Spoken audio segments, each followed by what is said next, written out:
안녕하세요. 구급회계 수강생 여러분들. 8장 파생상품 및 위험회피 회계의 네 번째 강의입니다.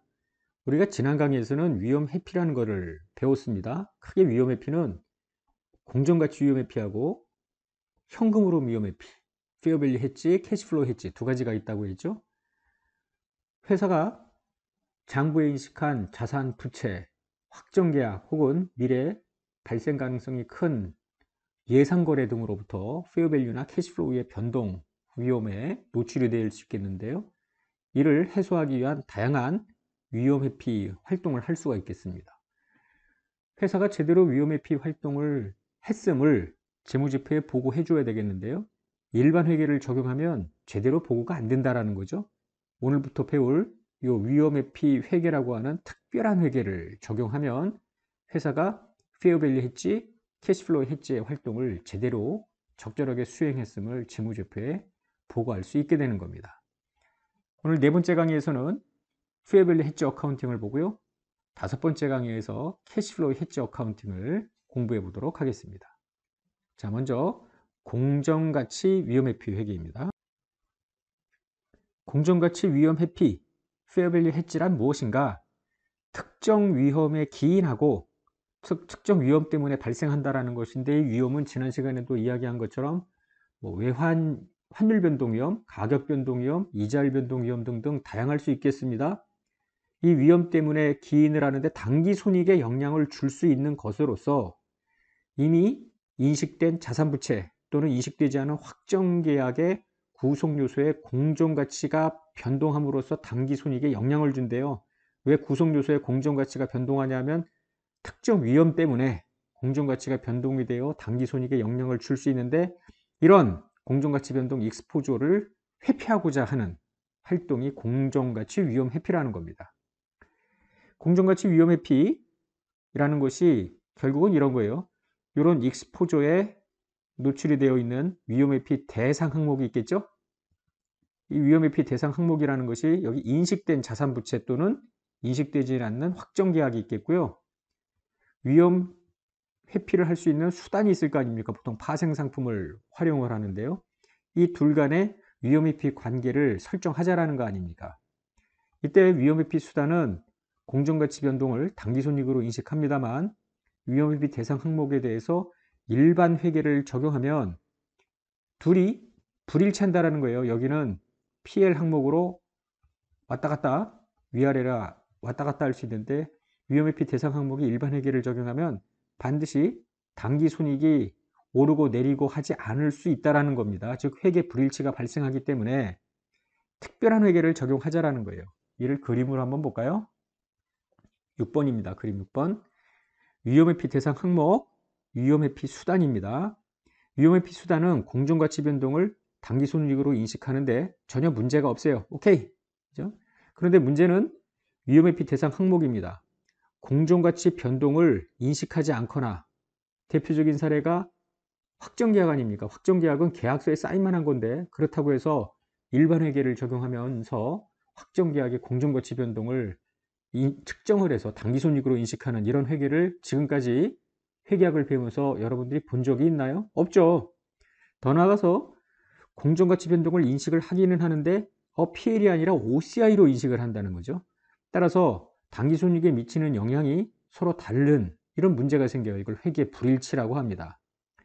회계 불일치를 회계 일치가 되게끔 하려면 어떤 방법이 있는가? 바로 이 왼편에 있는 위험회피 대상 항목에 대해서 좀 색다른 회계 처리를 하는 거예요.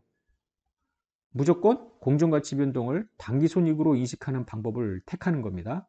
그러면 이미 오른쪽에 있던 위험회피 수단은 공정가치 변동을 당기손익으로 인식해 왔기 때문에 이쪽이 이익이면 이쪽은 손실, 혹은 이쪽이 손실이면 이쪽이 이익 해가지고 이렇게 상쇄가 되는, 당기손익에 미치는 영향을 없애버리는, 해소하는 뭐 이런 회계 처리가 가능하다라는 거예요.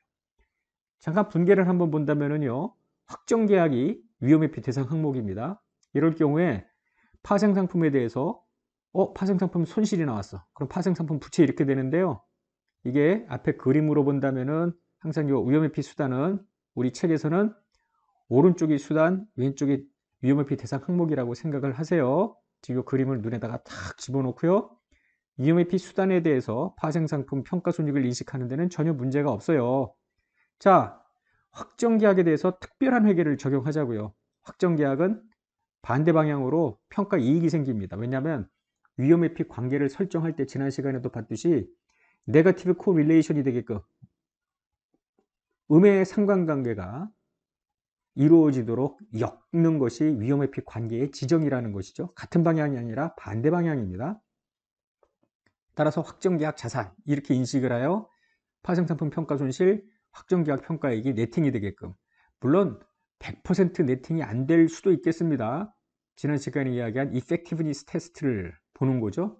대충 100% 언저리면 아우 훌륭한 건데요. 50%밖에 여기는 평가손실이 100이고 여기는 평가이익이 50이면 좀 인이펙티브하다고 봐야죠. 이게 어느 정도 양적 잣대는 없지만 상당히 클로즈해야 되는 것은 사실입니다. 혹은 이럴 수도 있죠. 위험회피 수단에 대해서는 이익이 생겨요. 그러면 확정계약에 대해서는 손실을 인식하면서 부채, 이와 같은 방식을 택하는 것이죠. 더 나아가서 위험회피 대상 항목이 또한 공정가치평가를 하지 않는 AC 금융자산이야. 상각후원가 측정 금융자산은 이자 수익만 인식할 뿐 공정가치 변동을 인식 안 하잖아요. 여기에 대해서 AC 금융자산을 위험회피 대상 항목으로 지정을 해. 그러면 그림 오른쪽에 있는 위험회피 수단에 대해서는 손실, 파생상품 부채 혹은 이익, 파생상품 자산 이와 같이 회계 처리를 할 수 있어요. 이럴 때 AC 금융자산에 대한 공정가치 평가이익, AC 금융자산에 대한 공정가치 평가 손실을 인식함으로써 네팅이 되게끔 하는 방식을 택하는 것이죠.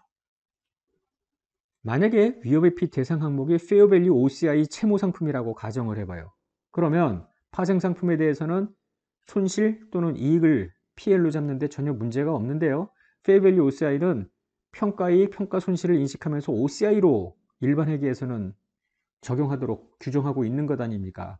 특별회계에서는 페어밸류 OCI 금융자산에 대한 평가손익을 당기손익으로 인식함으로써 각각 파생상품에서 인식한 손실이나 이익하고 상대가 되도록 하는 것이죠. 한 가지 예외 규정이 있는데요. 위험회피 대상 항목이 페어밸류 OCI 선택 지분 상품입니다.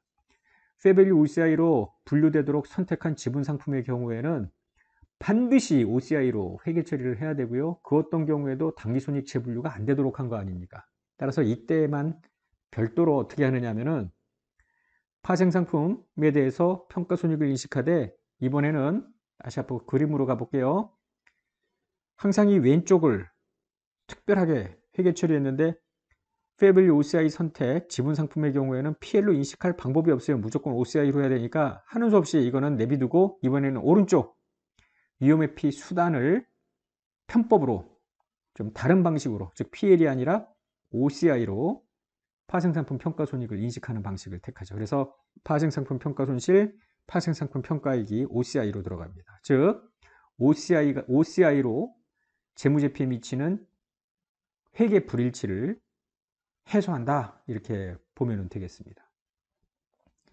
뒤에서 예제를 통해 보겠습니다만은 확정계약의 경우에 만약에 확정계약을 이행한 결과 자산이나 부채를 인식을 해. 그러면은 확정계약 자산 또는 확정계약 부채를 하게 돼요. 이 확정계약 자산 부채가 최종일에 인식하는 뭐 재고자산이면 재고자산, 유용자산이면 유용자산, 장부금액에 반영이 되도록, 즉 확정계약 자산 차변에 있던 걸 대변으로 빼면서 여기에 더 들어가겠죠. 부채라면 여기에 들어가면서 인식하는 자산을 적게 인식하는, 뭐 이렇게 회계 처리를 하게 되고요. AC 금융자산에 대해서는 페어밸류 OCI가 아니고 공정가치 평가손익을 별도로 인식하자는 거 아니에요. 그러면 장부금액이 바뀌게 될 거 아닙니까? 유효이자율을 다시 계산하라는 거예요. 장부금액에서 조정을 하기 때문에. 그런데 껌껌이 AC 금융자산에 대해서 위험회피 대상 항목에 공정가치 변동분만큼 지금 장부금액이 바뀌니까 바뀔 때마다 유효이자율을 적용해서 새로운 이후에 이자 수익을 계산한다는 게 아주 번거로울 것 아닙니까? 그래서 기준을 보면은 이 조정이라는 것이 조정이 생긴 직후에 새로운 유효자율법으로 이자 수익을 인식할 수도 있고, 늦어도 위험회피 손익에 대한 위험회피 대상 항목의 조정을 중단하기 전에는 시작해라. 즉 위험회피 회계가 끝날 때는 해야 된다. 보통 실무에서는 막판에 하겠죠. 계속해서 위험회피가 이루어지는 중간중간마다 유효자를 재계산한다는 게 쉬운 일은 아닐 겁니다. 반면에 페어밸류 OCI 채무상품의 경우에는요, 이것도 역시 공정가치 평가를 하지 않습니까? 그러나 이 장부 금액을 조정하지 않고 이미 평가 손익으로 인식한 기타 포괄 손익에서 조정하는데요. 그 이유는 이 장부 금액을 조정해 버리면은 채무 상품의 장부 금액이 공정가치로 표시되지 않는 문제가 생기는 거죠. 한 가지 우리가 더 보는 건요. AC 금융자산, 즉 삼각형과 금융자산을 이자율 위험에 대한 공정가치 위험회피 대상 항목으로 지정이 가능하냐라는 겁니다. 어차피 AC 금융자산은 이자율이 바뀌더라도 일반 회계에서 그러니까 회사가 어떤 공정가치 변동 위험을 느끼질 않을 텐데 얘를 공정가치 위험회피 대상 항목으로 지정할 이유가 있겠느냐라는 거죠. AC 금융자산 현금 흐름의 수치만을 목적으로 보유하는 것인데 그것과 페어밸류 헤지를 적용하는 것과는 전혀 상충되는 것은 아니라는 겁니다. AC 금융자산이더라도요, 중도에 매도할 수 있죠? 이때 매도할 때 금액은 그 당시 현행 이자율에 따른 가격일 거 아닙니까? 즉, 중도 매매일 때 이자율 변동에 따른 손익 발생이 가능해요. 따라서 AC 금융자산이더라도 이자율 위험에 대한 페어밸류 헤지 적용이 가능하겠습니다. 무조건 위험회피 회계를 항상 적용해야 되느냐? 꼭 그렇지는 않습니다. 일반 회계를 적용해도 위험회피 회계를 적용한 결과가 같다면 굳이 위험회피 회계를 적용할 이유는 없어요. 다시 그림을 한번 보면은요. 여기가 위험회피 수단, 여기가 위험회피 대상 항목인데 얘한테 일반 회계를 적용하더라도 페어밸류 PL, 즉 공정가치 변동을 당기손익으로 인식할 수 있어. 그러면 굳이 일반 회계를 적용해도 충분한데 위험회피 회계를 적용한다면은 뭐를 통과해야 되느냐면은 이펙티브니스 테스트를 통과해야 될 거 아닙니까? 굳이. 그래서 적용 요건이 까다로운 위험회피 회계를 적용할 실익이 없습니다. 가장 대표적인 게 이 대상이 달러, 금융자산, 금융부채, 달러 차입금, 달러 대여금 같은 경우에는 화폐성 항목이기 때문에 환율 변동 손익을 당기 손익으로 인식할 거 아닙니까? 이런 환율 변동 위험을 회피하기 위해서 통화 선도 계약을 체결하여 위험회피 활동을 할 수는 있겠는데요. 굳이 여기에다가 위험회피 회계라는 것을 적용할 이유는 없죠. 왜냐하면 가만히 내버려둬도 어차피 화폐성 외화자산 부채에 대한 환산 손익을 인식하기 때문입니다. 자, 이제 하나하나 페어밸류 헤지 회계 처리의 사례를 보도록 하겠습니다. 자산을 취득하는 확정 계약을 체결을 하는데요. 자산을 취득, 예를 들어 자산 하나를 100원에 취득하기로 해. 그런데 이 가격이 떨어지면 이거 낭패 아닙니까? 이런 가격 변동 위험을 회피하기 위한 헤지를 한번 공부해 보도록 하겠습니다. 확정 계약은 미이행 계약이기 때문에요. 여기다 일반 회계를 적용하면 확정 계약에 대해서는 아무런 회계 처리도 하지 않을 거 아닙니까? 그러나 위험회피 관계가 지정이 되면 확정 계약의 공정가치 변동을 당기손익으로 인식합니다. 물론 위험회피 수단은 무조건 공정가치 변동을 당기손익으로 인식하죠. 여기서 당기손익, 여기서 당기손익이 역방향으로 인식이 되기 때문에 하나가 손실이면 하나는 이익, 하나가 이익이면 다른 하나는 손실 이렇게 되죠. 반대 방향 대부분 상쇄가 가능하겠습니다. 사례를 한번 볼까요? 예제 3번입니다. 갑회사는 1년도 10월 1일에 원재료 100kg을 10만원에 취득하는 계약을 체결했대요. 실물 인도는 6개월 뒤죠? 이 사이에 보고기간 말이 있습니다. 12월 말. 갑은 획장 계약 체결 후에 원재료가 시가가 떨어질 것 같아. 그래서 같은 날 동일 원재료 100kg을 10만원에 미리 팔아버린 겁니다. 매도. 그러면 어떻게 되느냐면 이후 정말 시가가 프라이스가 내려가면 원재료 확정 계약에 대해서는 싼 가격에 살 수 있었음에도 불구하고 10만원에 고정시키는 보람에 돈을 더 내야 되잖아요. 즉 확정 계약의 가치는 떨어지게 되겠죠. 손실입니다. 그러나 미리 10만원에 팔아버렸기 때문에 이게 9만원에 떨어졌어도 나는 10만 원에 팔 수 있으니까 만 원만큼 이득이 생길 거 아닙니까? 선도계약에서 이익이 생기는 그런 상황이 돼요. 그래서 선도계약을 체결하고 위험회피 관계를 지정하였다라고 했기 때문에 확정계약에 대해서 특별한 회계를 적용하면 되겠습니다. 자, 선도계약 자료가 나오는데요. 선도계약 만기는 지금으로부터 6개월 뒤고요. 현금으로 차액 결제된대요.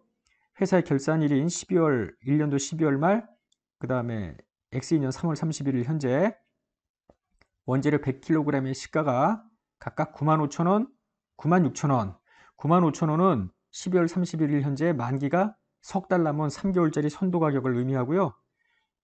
3월 31일이 되면은 현물 가격과 선물 가격은 하나로 수렴이 되죠. 96,000원이다. 이렇게 되어 있습니다. 무릎 1번입니다. 만일 갑회사가 선도 계약을 체결 안 하고 그냥 갖다 가정하고 회계 처리를 해보자고요. 10월 1일에 확정계약에 사인만 했잖아요. 아무런 회계 처리 없습니다. 보고기간 말에도 확정계약 당사자 그 누구도 의무이행을 안 했죠? 회계 처리 없음이죠. 3월 말에 원재료 들어오고 돈이 나가죠? 10만원 10만원 하고 끝나버리는 거죠. 2번 확정계약과 선도계약이 위험회피에게 적용 요건을 충족한다 가정하고요. 1년도 10월 1일, 12월 말일, 다음 연도 3월 31일에 회계 처리 다 하자. 단 평가손익에 대해서는 현재가치 측정을 생략하기로 한 겁니다. 먼저 10월 1일에는 회계 처리는 없습니다. 아무런 현금 유출입이 없었기 때문이고요. 자, 1년도 12월 31일입니다. 다시 자료를 볼까요? 지금 10만 원에 취득하는 확정계약인데 선도계약으로 10만 원에 팔기로 했는데 원재료 시가는 95,000원으로 떨어졌습니다. 그렇다면 파생상품은 지금 10만 원에 매도하기로 했는데 이게 95,000원으로 떨어졌으니까 떨어지면 이익 아닙니까? 평가 이익을 인식합니다. PL이죠? 이때 상대 계정은 자산이고요. 그러면 확정계약은 원래 10만 원을 지급할 의무가 있었지만 지금 가치가 95,000원이기 때문에 5,000원만큼 더 내는 셈이잖아요. 손실입니다. 이것도 PL. 이때 상대 계정은 부채입니다. 확정계약 부채. 눈여겨볼 건요. 파란 색깔로 표시된 확정계약 평가 손실과 파생상품 평가이익이 상쇄가 된다라는 것이죠. 다음 연도 3월 31일입니다. 다시 앞으로 가볼까요? 잠깐 다시 확인하고 갈게요. 95,000원이었던 게 이제 3월 말이 되면 96,000원, 1,000원 정도가 다시 올랐는데요. 자, 전년도 말에 95,000원에서 지금 96,000원으로 1,000원만큼이 올랐습니다. 1,000원이 올랐기 때문에 원재료 매도한 선도계약인 파생상품에 대해서는 손실이 생기겠죠. 이때 부채가 아니라 이미 인식했던 파생상품 자산을 1,000만큼 죽이는 겁니다. 파생상품 자산은 애초에 5,000을 인식했더랬죠. 지금 1,000을 죽였기 때문에 파생상품 자산은 4,000이 남는데요. 그거만큼 결제되면서 돈으로 받는 거죠. 처음부터 10만 원에 팔기로 했는데 최종 현물인도 시점에 96,000원으로 끝났으니까 차이 4,000만큼 돈 받고 끝내는 거죠. 차익 결제하기로 했으니까. 한편 이건 위험회피 수단이고요. 이제 그림에서 보면은 이건 끝났고요. 요거 위험회피 대상 항목 확정계약 파생상품 평가 손실이니까 확정계약 평가 이익입니다. 그리고 자산이 아니라 부채 마이너스입니다. 요 전년도에 확정계약 부채를 5천 잡아놨었잖아요. 그럼 확정계약 부채는 4천이 남는데요. 바로 원재료 매입을 하면서 돈은 10만 원 나가죠. 이때 대변에 있던 확정계약 부채를 죽이면서 나머지를 원재료 가격, 즉 매입 금액 96,000원으로 표시합니다. 즉 확정계약 부채를 원재료 매입의 자산 취득 금액에서 조정하라고 했죠. 이와 같이 조정을 하면 되겠습니다. 우리가 이 거래에서 눈여겨볼 거는요. 12월 31일 날 이익과 손실이 네팅되고요. 다음 연도 3월 31일 날 손실과 이익이 네팅이 된다라는 거죠. 근데 더 들여다보면 이 회사 주머니에서 나간 돈은 현금 10만 원이 나갔지만 파생상품 결제하면서 4천이 들어왔으니까 순액으로 96,000이 나갔죠. 이 96,000은 원재료 매입하는 3월 31일 원재료의 현물 가격하고 같아요. 가만히 있었으면은 10만 원만큼 돈이 나갈 뻔했잖아요. 다시 앞으로 가보면 해답 1번은 돈 10만 원 나가면서 원재료가 10만 아닙니까? 그러나 96,000원에 실제 나간 돈도 96,4천만큼 돈을 세이브했는데요. 캐시플로우 세이브가 주목적이 아니라 이 케이스는 손익이 네팅이 되게끔 공정가치 변동의 위험을 해지하고자 하는 것이었습니다. 캐시플로우 해지가 아니고요. 그래서 경우에 따라서 가격이 지금 10만 원에서 96,000원으로 결국 낮아졌기 때문에 이런 일이 생겼는데요.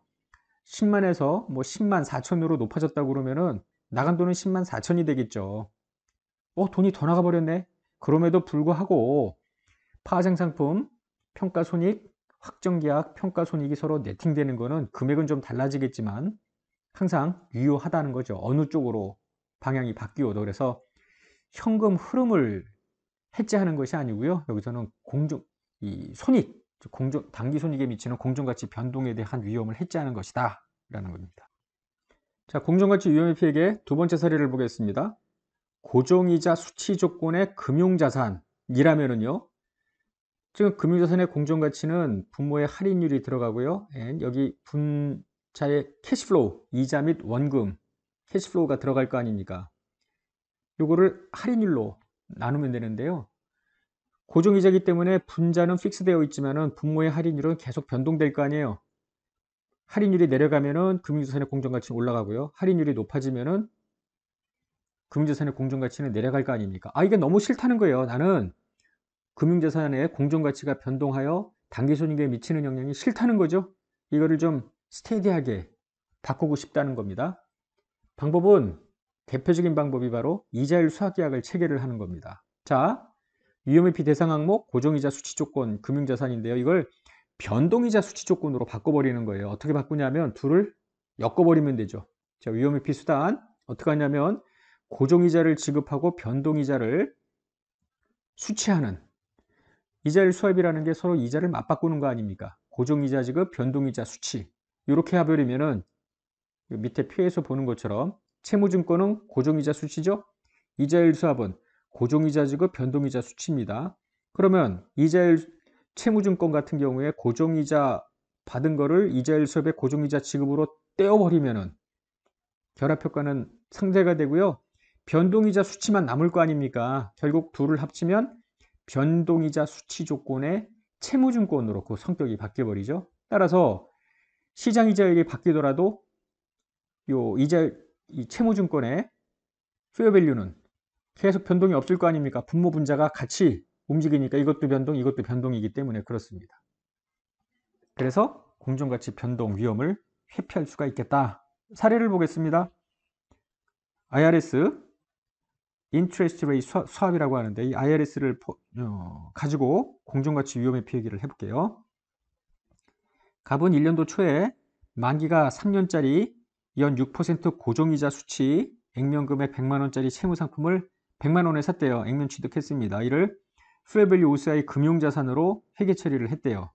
이 6%는 어떻게 나온 거냐면은 발행일 현재 리버는 런던 인터뱅크 오프 레이트 보통 변동금리의 대표적인 사례입니다.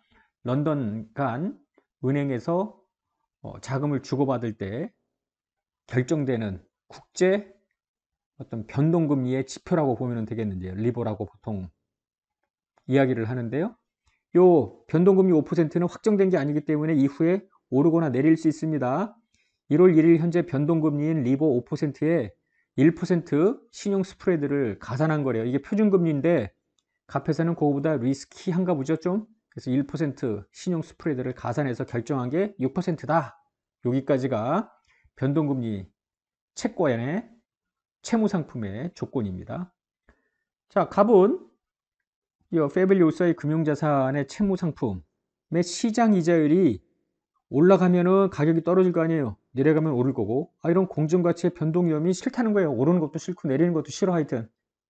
따라서 만기가 3년이고요. 리버를 수취하고 5% 고정이자를 지급하는 이자율 수학계약을 체결을 하는 거예요. 자, 그럼 좀 전에 그림에서 본 것처럼 여기서는 6% 고정 아닙니까? 고정이자 수치. 근데 IRS는 5% 지급 변동이자 리버 수치가 되잖아요.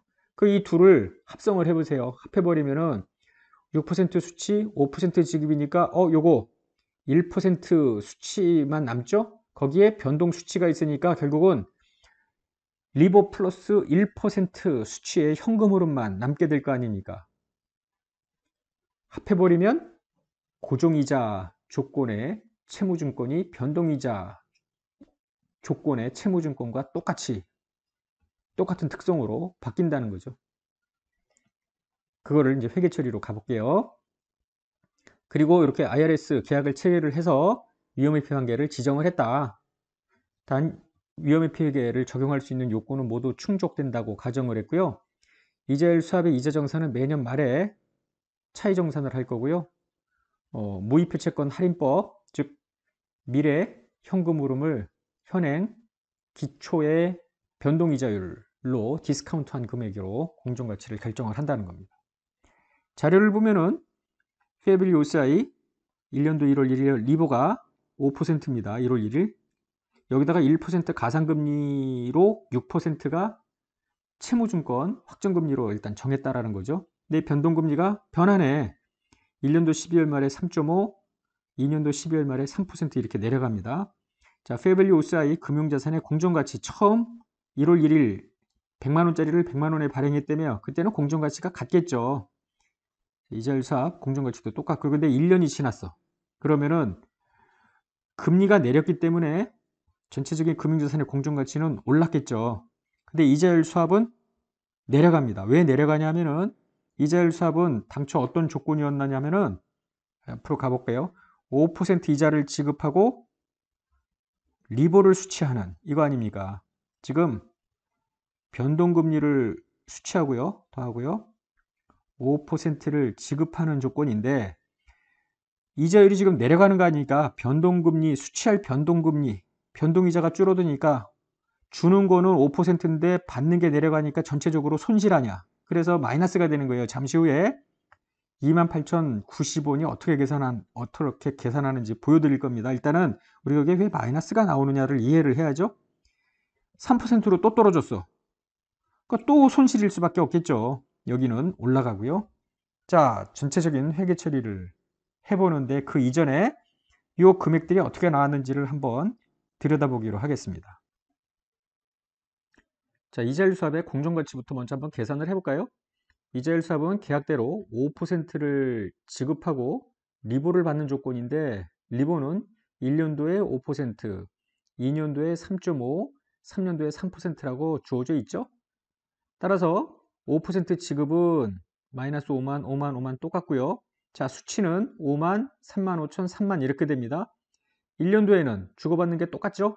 따라서 이자율 수합의 공정가치가 0인 거예요. 앞에 사례를 보면은. 자, 2년도에는 나가는 돈은 5만인데 받는 돈이 3만 5천, 1만 5천 원만큼 줄어요. 3년도도 적고. 그래서 어쨌거나 금액은 나중에 계산하지만 이게 음수가 되는 게 그래서 그런 겁니다. 이자율 수합의 공정가치가 떨어지는 건데요. 자, 구체적으로 계산을 한번 해보자고요. 자, 15,000 다음 페이지로 잠깐 내려가 보면은요. 지금 요 순간 공정가치 계산을 하는데 1년도 뒤에 15,000 덜 받을 걸로 생각이 되죠. 다음 연도에도 계속 똑같다라고 전제를 할 수밖에 없잖아요. 2년 연속. 분모의 할인율은 리보가 3.5인데 가상금리 1%, 4.5%로 디스카운팅을 합니다. 그러면 28,090원이 나옵니다. 28,090원 바로 요거예요. 3년도에는 2만 원만큼 돈이 덜 들어올 것 같다는 거죠. 자, 요 순간입니다. 지금 1년도, 2년도, 3년도. 요 순간에 3년도 말에 가서 2만 원이 덜 들어올 것 같아요. 지금 얼마인가? 리보는 3%고요. 1% 가상금리 한 4%가 할인율 아닙니까? 19,231. 이 바로 요 숫자가 되는 거예요. 그러면 내처 페어밸류 OCI 금융자산의 공정가치도 계산을 해볼까요? 페어밸류 OCI 금융자산은 분자가 6만 원씩 고정 아닙니까? 1년도 말 현재 2년도에 이자, 2년도 원금이자 이거를 4.5%로 디스카운팅을 하면은 1028,090이 나옵니다. 지금 보다시피 IRS에서는 28,090원만큼 감액이 돼야 되고요. 위험회피 대상 항목인 페어밸류 OCI 금융자산은 28,090원만큼 공정가치가 높아진 거 아닙니까? 자, 2년도 말 페어밸류 OCI 금융자산 공정가치 2년도 말 현재는 1년 뒤 106만 원의 캐시 인플로우가 있겠죠? 그거를 4% 할인율로 디스카운팅합니다. 똑같은 거 4%. 그럼 1019231 이렇게 나오는데요. 19,231만큼 IRS에서는 마이너스, 여기서는 플러스가 되는 거 아닙니까? 정확히 금액이 마주치죠? 우리는 이미 예상할 수 있겠죠? IRS에서의 평가손익과 페어밸류 OCI 금융자산의 공정가치 변동이 서로 반대 방향으로 맞물릴 거다라는 것을 짐작할 수 있겠습니다. 회계 처리 볼까요? 1년도 초에 100만 원에 일단 금융자산을 취득을 합니다. 자, 1년도 말이 됩니다. 위험회피 대상 항목, 즉 페어밸류 OCI 금융자산에 대해서 일단 고정이자 6만 원만큼 이자 수익 인식하죠? 앞에 잠깐 다시 가보면은요. 28,090원만큼 평가 증이 되는 거 아닙니까? 평가 증을 해야죠. 금융자산. 이때 유의할 건 OCI가 아니라 PL이라는 거예요. 이게 PL. 왜냐하면 이쪽이 PL이니까 둘이 PL 돼야 네팅이 될 거 아닙니까? 자, 위험회피 수단 IRS에서는 평가 손실이 발생합니다. 28090 이미 이거 계산했죠? 정확히 상쇄가 되죠. 따라서 여기 평가 손실, 여기 평가이익이 퉁 네팅이 되겠다는 겁니다. 자, 12월 31일 2년도가 됩니다. 또 고정이자만큼 받고요. 그때 2년도 말 페어밸류가 1019231, 그 전년도에는 1028090. 페어밸류 OCI 감액을 시켜야 됩니다. 8859. 이때 손실 OCI가 아니라 역시 PL입니다. 위험회피 수단 공정가치 평가손익도 PL이기 때문에 그런데요. 왜 8859인 거 하니? 다시 앞으로 가보면 이자율 수합 공정가치계 누계액입니다. 28090에서 19231로 마이너스가 줄었죠. 따라서 이 차이만큼 평가 이익이 되는 거예요. 8859. 어쨌거나 퉁쳐지죠. 현금 15,000원이 더 나가게 되는데요. 더 나가는 이유는 이거잖아요. 지금 IRS에서 나가는 돈이 들어오는 돈보다 15,000원 더 많죠? 그만큼 현금 인식을 하면서 이자 비용 들어갑니다. 자, 3년도 위험회피 대상 항목 페어밸류 OCI 금융자산에 대해서 역시 또 고정이자 받고요. 자, 마지막이 될 거 아닙니까? 여기가 만기니까 100만 원 원금 회수하면서 전년도 말 넘어온 금액 1019231, 이때 19,231만큼 당기손익입니다. 여기서는 적절한 계정이 없어서 뭐 중도 처분은 아니지만 만기 상환하면서 금융자산 처분 손실. 위험회피 수단 이자 및 만기 결제인데요. 파생상품 부채가 전기 2월 19231입니다. 이거 전부 정산되면서 당기손익이죠. 따라서 19231 역시 당기손익으로 네팅되고요. 현금이 2만원만큼 더 나가는데 그건 앞에서 확인이 됐죠. 여기 5만원 나가는 게 3만원 들어오는 것보다 더 많아서 2만원만큼 IRS에서 2만원 빠지고, 이런 식으로 이자율 수합을 통한 공정가치 위험회피 회계가 이루어진다고 보면 되죠. 이해되셨죠? 좀 전에 보았던 IRS는 실무에서 흔한 거지만 이 페어밸류 OCI 선택 지분 상품은 글쎄 흔하지는 않을 걸로 생각이 되는데요. 페어밸류 OCI 선택 지분 상품을 위험회피 대상 항목으로 지정을 했다고 가정을 해요.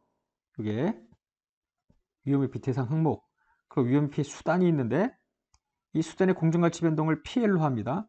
그럼 얘도 공정가치 변동을 OCI가 아니라 PL로 해야 되는데 채무증권은 가능하지만 지분증권은 PL로 할 수가 없는 거 아니에요. 무조건 어떤 경우에도 OCI라며. 따라서 하는 수 없이 이번에는 수단을 PL로 하지 않고 OCI로 인식한다. 이런 이야기입니다. 예제 5번 봅니다. 갑회사는 1년도 12월 말에 45,000원에 취득한 지분 상품을 페어밸류 OCI 선택 금융자산으로 분류를 했고요. 시가가 하락하면 안 되지 라고 해서 시가 하락할 위험을 회피하기 위해서 선도계약을 체결한 거예요. 미리 매도해 버리는 거죠. 위험회피 관계를 지정한 거고요. 자, 금융자산을 만기 4월 1일에 선도가격 44,000원으로 미리 팔아버리는 겁니다. 자료를 보면은요, 1년도 12월 1일 시가가 45,000원인데 2년도 4월 1일 선도가격이 44,000원, 이걸로 미리 선매도한 겁니다. 그리고 나서 12월 말에 가니까 현물 가격이 좀 내렸네요. 선도 가격도 좀 내립니다. 그리고 4월 1일 날 현물 가격 42,000원에 모든 게 수렴이 되겠죠. 일자별로 회계 처리를 다 해보자는 겁니다. 자, 12월 1일에 금융자산 취득을 합니다. 여기까지는 갔고요. 12월 31일인데요. EMP 수단을 보면은 44,000원에서 43,500원으로 500원 내려가잖아요. 미리 매도했는데 가격이 떨어지니까 파생상품에 대해서 이익이겠죠. 파생상품 자산하는데 이때 이게 PL이 아니라는 거예요. 이유는 이쪽이 OCI이기 때문에 그렇습니다. 여기는 현물 가격 변동으로 하죠. 그래서 이 경우에는 이거는 선도 가격 변동, 이건 현물 가격 변동이기 때문에 정확히 100% 상쇄가 되는 것은 아니죠. 그러나 가정을 했죠. 이펙티브하게 상쇄가 됐다라는 전제하에 위험회피 회계를 계속 적용하겠습니다. 자, 4월 1일이 됩니다. 가격은 42,000원으로 수렴이 됩니다. 43,500원에서 42,000원으로 또 떨어지네. 따라서 위험회피 수단 1,500만큼 또 평가 증이돼야 되는데 OCI입니다. 이유는 이쪽이 OCI이기 때문에 그래요. 위험회피 대상 항목은 어쨌거나 무조건 OCI로 잡아야 될 거 아닙니까? 이 OCI는 현물 가격 변동이죠. 44,400과 42,000의 차이. 약간 이펙티브하게 보이기는 하나 여기서 모두 결제가 되기 때문에 더 이상 위험회피 회계는 적용 안 하죠. 어쨌거나 왜냐면 다 끝이 났으니까. 그리고 현금 주고받으면서 끝나겠습니다. 자, 오늘 공정가치 위험회피 회계 개념이 무엇이고 회계 처리가 어떻게 되는지 또 세 가지 사례도 살펴봤습니다. 다음 시간에 할 현금으로 위험회피하고 많이 달라요. 그래서 공정가치 위험회피 회계를 많이 복습을 해놔야 다음 시간에 할 현금으로 위험회피와의 차이점을 그때그때마다 여러분들이 이해할 수 있을 겁니다. 자, 많이 복습하세요. 오늘 강의 여기서 끝내겠습니다. 수고하셨습니다.